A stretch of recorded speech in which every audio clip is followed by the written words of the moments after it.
Hello ಹೇಳಿ. Sir, ನಮಸ್ಕಾರ. ನಮಸ್ತೆ ಸರ್. ಸರ್, ನಮ್ಮ ಹೆಸರು ರವಿಕುಮಾರ್ ಅಂತ ಸರ್. ಹೇಳಿ ರವಿಕುಮಾರ್ ಸರ್.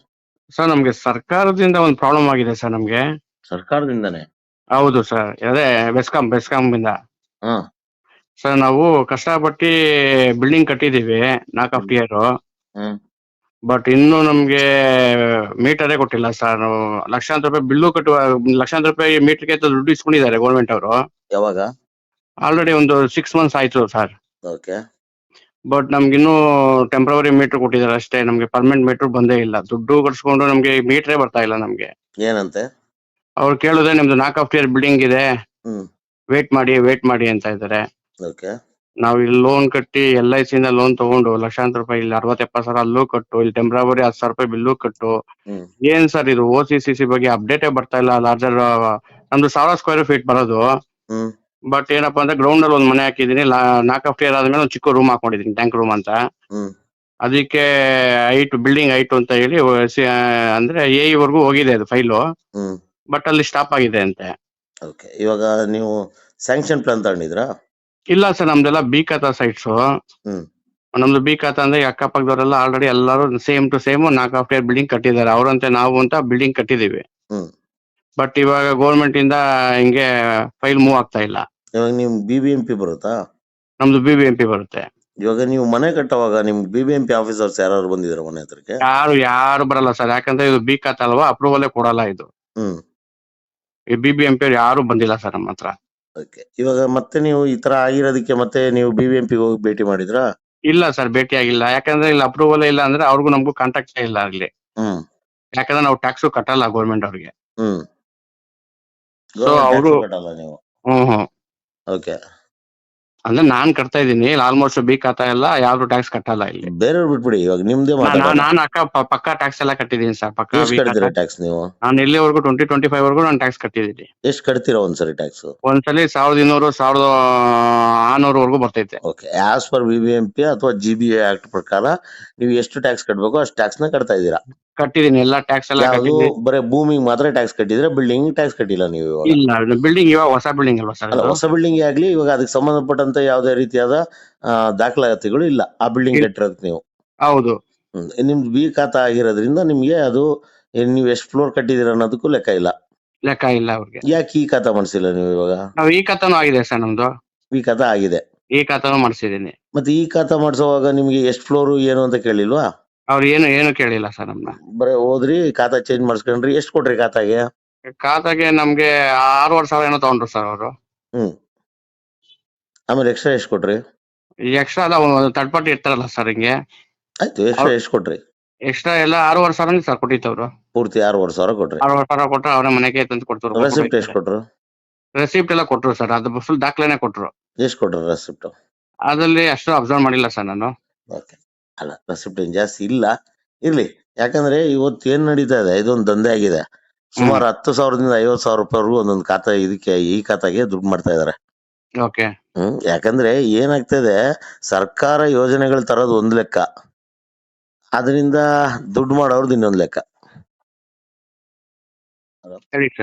ಅಲ್ವಾ? ಸರ್, ಇವಾಗ ನಮ್ಮ ಭಾವನೆ ಏನ್ ಗೊತ್ತಾ ಸರ್, ಎಲ್ಲಾರ್ಗು ಕರೆಂಟ್ ಕೊಡಿ ಅಂತ. ನೀವು ಕೇಳ್ತಿರೋದು ಸರಿ ಇದೆ. ಹೌದು. ಅಲ್ಲ ಸರ್, ನಮ್ಗೆ ಬಿಲ್ಡಿಂಗ್ ಕಟ್ಟಕ್ ಮುಂಚೆನೆ ಇವರು ಸುಪ್ರೀಂ ಕೋರ್ಟ್ ಅವರು, ಇಲ್ಲ ನೀವು ಬಿಲ್ಡಿಂಗ್ ಕಟ್ಬೇಡಿ, ನಿಮ್ಗೆ 4.5 year ಕಟ್ಬೇಡಿ ಅಂತ ಯಾವ್ದೋ ಒಬ್ರು ಬಂದು ನಮ್ಗೆ ತಡೆಗನೆ ಕೊಟ್ಟಿದ್ರೆ ನಾವು ಕಟ್ತಾ ಇರ್ಲಿಲ್ಲ. ಒಂದ್ ಅರ್ಥ ಮಾಡ್ಕೊಳ್ಳಿ, ಸುಪ್ರೀಂ ಕೋರ್ಟ್ ಹೊಸದಾಗಿ ಆರ್ಡರ್ ಕೊಟ್ಟಿಲ್ಲ. ಓಕೆನಾ? First point. ಸೆಕೆಂಡ್ ಪಾಯಿಂಟ್, ಸಂಬಂಧಪಟ್ಟಂತ BBMP ಅಧಿಕಾರಿಗಳಾಗಿರ್ಬೋದು ಅಥವಾ XYZ ಯಾರೇ ಆಗಿರ್ಬೋದು, ಅವರು ನಿಮ್ಗೆ ಜಾಗೃತಿ ಮೂಡಿಸ್ಬೇಕಾಗಿತ್ತು.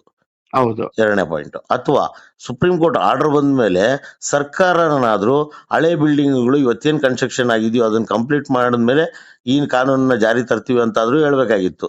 2. ಅಥವಾ ಇವತ್ತು ಸುಪ್ರೀಂ ಕೋರ್ಟ್ ಆರ್ಡರ್ ಬಂದು 1 ವರ್ಷ ಆಯ್ತು, ಜನರಿಗೆ ಏನ್ ಜಾಗೃತಿ ಮೂಡಿಸಿದೆ ಸರ್ಕಾರ ಇವತ್ತು? ಏನೂ ಇಲ್ಲ. ಇದು ಸರಿ, ಇದು ತಪ್ಪು, ಹಿಂಗ್ ಮಾಡಿ ಅಂತ ಯಾವ್ದೊಂದು ಹೇಳಿಲ್ಲ. ಯಾವಾಗಲೋ ಬರ್ತಾರೆ DK ಶಿವಕುಮಾರ್, ಒಂದು ಪ್ರೆಸ್ ಮೀಟ್ ಮಾಡ್ತಾರೆ, ಕೊಟ್ಬಿಡ್ತೀನಿ ಅಂತಾರೆ, ಇನ್ನೊಂದ್ಸರಿ ಕೊಡಲ್ಲ ಅಂತಾರೆ. ಇದು ಏನಾಗಿದೆ ಇವತ್ತು? ನೀವೇ ಒಂದ್ ಮಾತು ಹೇಳಿದ್ರೆ ಗೊತ್ತಾ, LIC ಇಂದ ಲೋನ್ ಮಾಡಿ ಲಕ್ಷಾಂತರ ರೂಪಾಯಿ ಲೋನ್ ತಗೊಂಡಿದ್ದೀನಿ, ನಾನು EMI ಕಟ್ಟಬೇಕು, ಬಾಡಿಗೆ ಕಟ್ಟಬೇಕು ಅಂತ. ಈ ಕಷ್ಟ ಸರ್ಕಾರದಲ್ಲಿ ಕೂತಿರೋರಾಗಿರ್ಬೋದು ಅಥವಾ ಸರ್ಕಾರಿ ಅಧಿಕಾರಿಗಳಿಗೆ ಅರ್ಥನೇ ಆಗ್ತಾ ಇಲ್ಲ. ಸರ್ ಇವಾಗ ಗೌರ್ಮೆಂಟ್ ಅವರು ದುಡ್ಡು ಕಟ್ಸ್ಕೊಂಡಿದಾರಲ್ಲ ಸರ್, ಇವಾಗ ನಮ್ಗೆ ಇವಾಗ ಲಕ್ಷಾಂತರ ರೂಪಾಯಿ ದುಡ್ಡು ಕಟ್ಸ್ಕೊಂಡಿದ್ದಾರೆ ಅವರು. ಖಂಡಿತ ನಮ್ಗೆ ಯಾಕೆ ಕೊಡ್ತಾ ಇಲ್ಲ ಮೀಟರು? ಸರ್, ನಾನು ಅದನ್ನೇ ಹೇಳ್ತಾ ಇರೋದು. ಯಾವ್ದನ್ನಾದ್ರೂ ಒಂದು ಡಿಸಿಷನ್ ತಗೋಬೇಕು, ಇಲ್ಲ ಕ್ಲಿಯರ್ ಮಾಡ್ಬೇಕು, ಅಥವಾ ಕೊಡಲ್ಲ ಅಂತ ಆದ್ರೆ ಹೇಳ್ಬೇಕು ಅಲ್ವಾ. ಹೌದು. ಯಾವ್ದನ್ನು ಹೇಳ್ತಾರ, ಅಡ್ಗೋಡೆ ಮೇಲೆ ದೀಪ ಇಟ್ಬಿಟ್ಟು ಸುಮ್ನೆ ಏನೋ ಸುಪ್ರೀಂ ಕೋರ್ಟ್ ಅಂತ ಹೇಳ್ತಾರೆ. ಕಂಡೆಂಪ್ಟ್ ಆಫ್ ಕೋರ್ಟ್ ಅಂತ ತಗೊಂಡ್ರೆ ಇವತ್ತಿನ GBA ಆಕ್ಟ್ ಪ್ರಕಾರ G+2 ಕೊಟ್ಟಿರೋದು ಕಂಡೆಂಪ್ಟ್ ಆಫ್ ಕೋರ್ಟೇ ಅಲ್ವಾ. ಹೌದು. ನೀವು ಅದೇನೋ ಹೇಳ್ತಾರಲ್ಲ, ಆ ಶಾಸ್ತ್ರ ಇವ್ರದ್ದೆಲ್ಲ ಕತೆಗಳು. ಅದ್ ಏನೋ ಗೊತ್ತಿಲ್ಲ. IAS IPS ಗಳು ಓದಿ ದೊಡ್ಡ ದೊಡ್ಡ ಹುದ್ದೆಯಲ್ಲಿದ್ದು ಆಮೇಲೆ ಜೊತೆಲಿ ಮಂತ್ರಿಗಳಾಗಿ ಏನೇನ್ ತಲೆ ಓಡಿಸ್ತಾರೋ, ಏನೇನ್ ಯೋಚನೆ ಮಾಡ್ತಾರೋ ಯಾರು ಸರ್ ಹೇಳೋರು? ಇದು ಹೆಂಗೆ ಸರ್, ಇದು ಫಾಲೋ ಅಪ್ ಹೆಂಗ್ ಮಾಡೋದು? ಹೆಂಗೆ ಇದು ಕಾಂಟ್ಯಾಕ್ಟ್? ಇನ್ನು ಬೆಸ್ಕಾಂ ನ ಕಾಂಟ್ಯಾಕ್ಟ್ ಮಾಡಿದ್ರೆ ಗೌರ್ಮೆಂಟ್ ಕೇಳಿ ಅಂತಾರೆ, ಗೌರ್ಮೆಂಟ್ ಅವ್ರು ನಮ್ಗೆ ಹೆಂಗ್ ಸರ್ ಕಾಂಟ್ಯಾಕ್ಟ್ ಮಾಡ್ತಾರೆ ಪ್ರಜೆಗಳನ್ನ? ಗೌರ್ಮೆಂಟ್ ಅವ್ರು ನಿಮ್ಮನ್ನ ಕಾಂಟ್ಯಾಕ್ಟ್ ಮಾಡಲ್ಲ. ನೀವು ಹೋಗಿ ಚೀಫ್ ಸೆಕ್ರೆಟರಿ ಲೆಟರ್ ಕೊಡ್ಬೇಕು, ಇಲ್ಲ CM ಲೆಟರ್ ಕೊಡ್ಬೇಕು, ಇಲ್ಲ ಇಂಧನ ಇಲಾಖೆಗೆ ಲೆಟರ್ ಕೊಡ್ಬೇಕು, ವಿಧಾನಸೌಧಕ್ಕೆ ಹೋಗಿ. ಓಕೆನಾ ಸರ್? ಅಲ್ಲಿ ಹೋಗಿ ಸ್ವಾಮಿ ನಂದು ಈ ತರ ಪರ್ಟಿಕ್ಯುಲರ್ ಆಗಿ ಈ ತರ ಹಿಂಗಾಗಿದೆ, ಇದು ಕ್ಲಿಯರ್ ಮಾಡ್ಕೊಡಿ ಅಂತ ನೀವು ಒಂದು ಲೆಟರ್ ಕೊಡಿ ಚೀಫ್ ಸೆಕ್ರೆಟರಿಗೆ, ಅಥವಾ ಮೇಲ್ ಐಡಿಲಿ ಮೇಲ್ ಮಾಡಿ. ಮುಂದಕ್ಕೆ ಏನಾದ್ರು ಡಿಸಿಷನ್ ತಗೊಂತಾರ ನೋಡೋಣ. ಇನ್ನು ಎಷ್ಟು ದಿನ ವೇಟ್ ಮಾಡ್ಬೇಕಾಗ್ತದೆ ಸರ್ ನಾವ್ ಹಿಂಗೆ? ಸರ್ ಕ್ಲಿಯರ್ ಆಗಿ ಹೇಳ್ತಾ ಇದ್ದೀನಿ, ಬೆಸ್ಕಾಂ MDಗೆ ಗೊತ್ತಿಲ್ಲ ಏನು ಅಂತ. ನಾನು ನೀವು ಸಾಮಾನ್ಯರು ಸರ್. ಬೆಸ್ಕಾಂ MDಗೆ ಗೊತ್ತಿಲ್ಲ ಏನು, ಯಾವಾಗ, ಹೆಂಗೆ ಅಂತ. ಅಲ್ಲ ಸರ್, ಸರ್ಕಾರ ಜನರ ಪ್ರಾಬ್ಲಮ್ ನ ರಿಸಾಲ್ವ್ ಮಾಡ್ಬೇಕು ಸರ್. ಇದು ಜನರಿಗೆ ತೊಂದರೆ ಕೊಡುವಂತ ಸರ್ಕಾರ ಬಂದಿದೆಯಲ್ಲ ಇದು. ಅದನ್ನ ಸಾರ್ವಜನಿಕರು ಹೊರಗಡೆ ಬಂದು ಕೇಳ್ಬೇಕು ಸರ್. ನಾನ್ ಕಳೆದ 1 ವರ್ಷದಿಂದ ಬಡ್ಕತಾ ಇದ್ದೀನಿ, ಬನ್ನಿ ಹೊರಗಡೆ ಕೇಳಿ, ನಿಮ್ಮ ಅಕ್ಕಗನ್ನೇ ನೀವು ಕೇಳಿ ಅಂತ. ಯಾರು ಹೊರಗಡೆ ಬಂದಿಲ್ಲ ಅಂದ್ರೆ ಯಾರೇನ್ ಮಾಡಕ್ಕಾಗತ್ತೆ ಸರ್? ಒಂದು ಬೇಕರಿ ಇಶ್ಯೂಗೆ ರಾತ್ರಿ ಸ್ಟೇಟ್ಮೆಂಟ್ ಕೊಟ್ರೆ ಬೆಳಗ್ಗೆ CM ಬಂದ್ಬಿಟ್ಟು ಕ್ಲಿಯರ್ ಮಾಡ್ಕೊಡ್ತಾರೆ. 1 ವರ್ಷದ ಹೊತ್ತಾಯ್ತು, ಇವತ್ತಿಗೂ ನೀವುಗಳು ಯಾರು ಹೊರಗಡೆ ಬಂದಿಲ್ಲ ಅಂದ್ರೆ ಏನಾಗುತ್ತೆ ಹೇಳಿ? ಇನ್ನು 10 ವರ್ಷ ಆದ್ರೂ ಹಿಂಗೆ ಇರುತ್ತೆ. ಹೌದಾ ಇಲ್ವಾ ಸರ್? ಹೌದು ಸರ್, ನಮ್ಗೆ ನಿಜವಾಗ್ಲೂ ಸಿಕ್ಕಾಪಟ್ಟೆ ಏನು ಟೆಂಪ್ರವರಿ ಮೀಟರ್ ಕೊಟ್ಟಿದ್ದಾರೆ, ಎಲ್ಲಾ ಡಬಲ್ ಕಟ್ತಾ ಇದೀವಿ. ಏನು ಯಾಕಪ್ಪ ಮನೆ ಕಟ್ಟಿದೀವಿ ಅನ್ಸ್ಬಿಟ್ಟಿದೆ ಸರ್ ನಮ್ಗೆ ನಿಜವಾಗ್ಲು. ಅಷ್ಟೇ, ಖಂಡಿತ. ನೀವು ಒಂದ್ ಕಡೆ ಟ್ಯಾಕ್ಸ್ಗೂ ಕಟ್ಟಿ, ಇನ್ನೊಂದ್ ಕಡೆ ITನೂ ಕಟ್ಟಿ, ಮತ್ತೊಂದ್ ಕಡೆ EMI ಕಟ್ಟಿ, EMIಗೂ ಟ್ಯಾಕ್ಸ್ ಕಟ್ಟಿ, ಇಷ್ಟೆಲ್ಲ ಕಟ್ಟಿದ್ರು ನಿಮ್ಮ ಬದುಕು ಇವತ್ತು ಒಂದು ಲೈಟ್ ತಗೊಳ್ಳಿದ್ದಂತ ಪರಿಸ್ಥಿತಿಲಿ ಇದ್ದೀರಾ. ಹೌದು ಸರ್. ಇದು ಸರ್ ಸದ್ಯದ ಪರಿಸ್ಥಿತಿ, ಸ್ಥಿತಿಗತಿ. ದಯವಿಟ್ಟು ಜನನು ಅರ್ಥ ಮಾಡ್ಕೋಬೇಕು, ಬರಬೇಕು ಹೊರಗಡೆ, ಕೇಳಬೇಕು, ನಿಮ್ಮ ಹಕ್ಕನ್ನು ನೀವು ಕೇಳಬೇಕು, ಬಂದು ಹೊರಗಡೆ ಕೇಳಿ. ಅಷ್ಟೇ ನಾನು ಹೇಳಿದೀನಿ. ಏನ್ ಇದ್ರ ಮೇಲೆ ಯಾರೇನು ಹೇಳಕ್ಕಾಗಲ್ಲ, ಯಾರೇನು ಮಾಡಕ್ಕಾಗಲ್ಲ. ಎಲ್ಲಿ ಮಾತಾಡ್ಬೇಕು ಸರ್ ಇದ್ರ ಬಗ್ಗೆ? ಸರ್ ಬನ್ನಿ, ಹೊರಗಡೆ ಬನ್ನಿ, ಲೆಟರ್ಗಳು ಕೊಡಿ, ಎಲ್ಲರೂ ಕೊಡಿ. ನಿಮ್ ಸಮಸ್ಯೆ ಇರೋರು ಎಲ್ಲರೂ ಬಂದು ವಿಧಾನಸೌಧಕ್ಕೆ ಲೆಟರ್ ಕೊಡಿ, ಪೋಸ್ಟ್ ಮಾಡಿ, ಮೇಲ್ ಮಾಡಿ, ಏನೊಂದು ಮಾಡಿ. ಅಟ್ಲೀಸ್ಟ್ ಮಾಡಿದ್ರೆ ತಾನೇ ಗೊತ್ತಾಗೋದು. ಚೀಫ್ ಸೆಕ್ರೆಟರಿನ ಕೇಳಿದ್ರೆ ಹೇಳ್ತಾರೆ ಯಾರು ಬರ್ತಾ ಇಲ್ಲ, ನಮ್ಗೆ ಒಂದು ಲೆಟರ್ ಬರ್ತಾ ಇಲ್ಲ, ನಾವ್ ಏನ್ ಮಾಡ್ಬೇಕು ಅಂತ. ಇಲ್ಲಾಂದ್ರೆ ಒಂದು ಕೆಲಸ ಮಾಡಿ, ಅಟ್ಲೀಸ್ಟ್ ಲೆಟರ್ ರೆಡಿ ಮಾಡ್ಕೊಡಿ, ನಾನೇ ತಗೊಂಡು ಹೋಗ್ಬಿಟ್ಟು ವಿಧಾನಸೌಧಕ್ಕೆ ಕೊಡ್ತೀನಿ. ಓಕೆನಾ? ನಿಮ್ಮ ಹೆಸರಲ್ಲಿ ನಾನು ಕೊಡ್ತೀನಿ. ಸರಿ ಸರ್, ಓಕೆ. 16 ಮಾಡಿ ಸರ್, ಅಟ್ಲೀಸ್ಟ್. ಸರಿ, ಖಂಡಿತ ಒಂದು ಪ್ರಯತ್ನ ಮಾಡೋಣ. ಸರಿ sir. Yes sir, thank you ಮಾತಾಡಿದ್ದೀನಿ. Thank you.